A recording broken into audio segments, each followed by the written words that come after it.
This is the Cato Daily Podcast for Friday, May 22nd, 2020. I'm Caleb Brown. In Italy, the coronavirus outbreak hit especially hard, so naturally the government attempted to control the price of face masks with predictable results.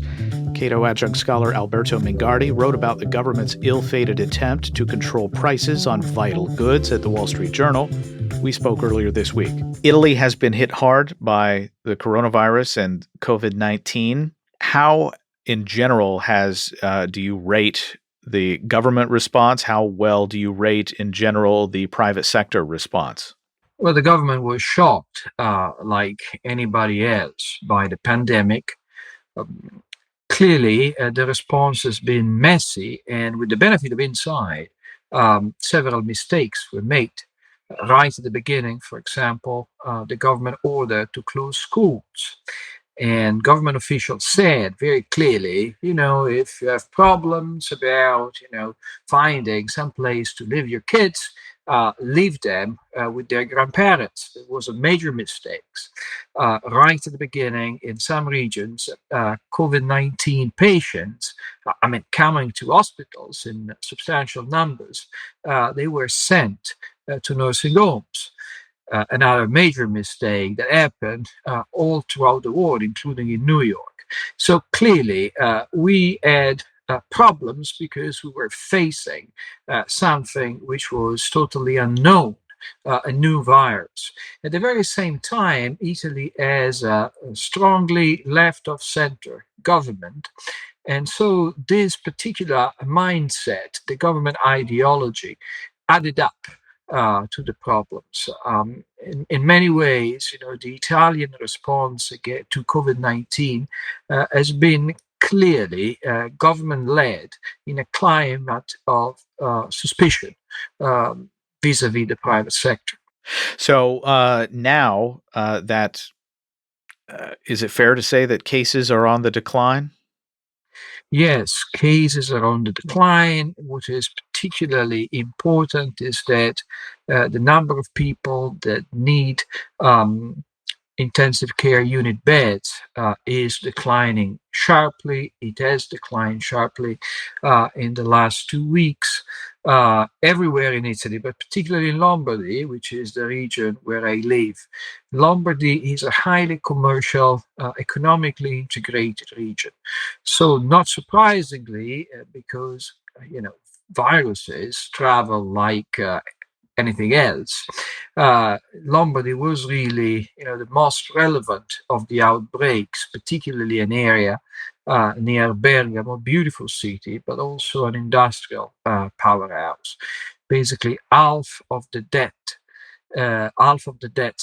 in Italy happened in Lombardy. But for the last 3 weeks, people in intensive care unit beds have been declining. Yes, now that the country is exiting lockdown, we may have, contagion on the rise again, but I hope in more modest numbers. So the government has placed price controls on surgical masks and other equipment? Where have they placed these price controls? What's the rationale for having done so? I think that the rationale is a photo opportunity, really. So not only the government has placed price control on the price of surgical mask for 50 euro cents plus taxes.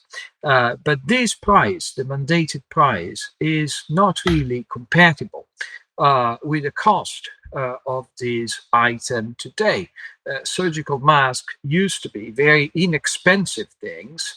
In December or November last year, they costed, roughly speaking, 10 cents per unit. But clearly, the price escalated because you got global demand on the rise.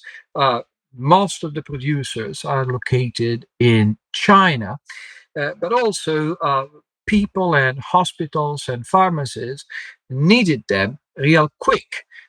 So they needed them to fly to Italy, to have air transportation, which has increased the cost substantially. Um, Basically, the government itself declared it is buying face mask at 38 cents wholesale, so net of transport and net of taxes. An Italian newspaper, Il Foglio, reported that actually the government itself bought masks at 70 cents per unit, so 20 cents more than the mandated price. Um, and what happened clearly was that with this basically price cap, you got a strong disincentive to entrepreneurial activity. You created a trouble to pharmacists who actually lots of times bought at a higher price, and therefore they're waiting for a subsidy to be given to them before they start selling.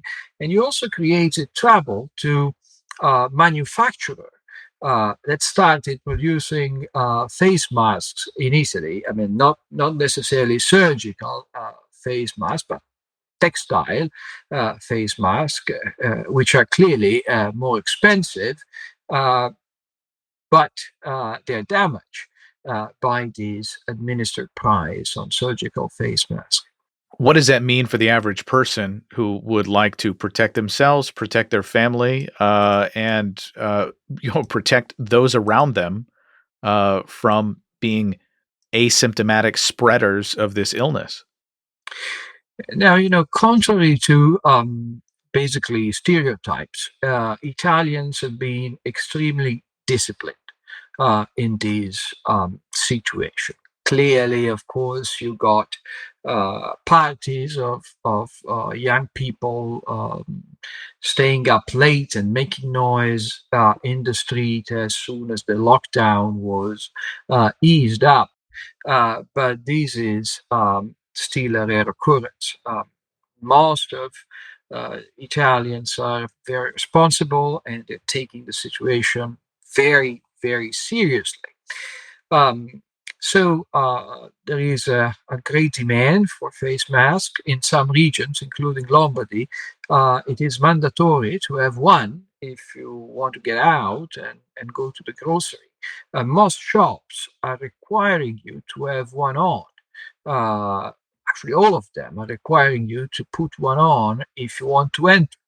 So it's really, now and for the time being, I hope that's not going to be the rule forever, but now and for the time being, it is really a necessary good for most people. But from this fact, you should not deduce that the idea of putting price control is a smart one. It clearly was not a smart one for bread in the past. It is not a smart one for face masks today. It's interesting that in Milan, we actually had a counterexample, an example of a different route that could be taken. When the COVID-19 problem exploded in Milan in early March, as I suppose happened in many other places, hand sanitizers disappeared almost instantly from the shelves of supermarkets and newspaper shops and whatever.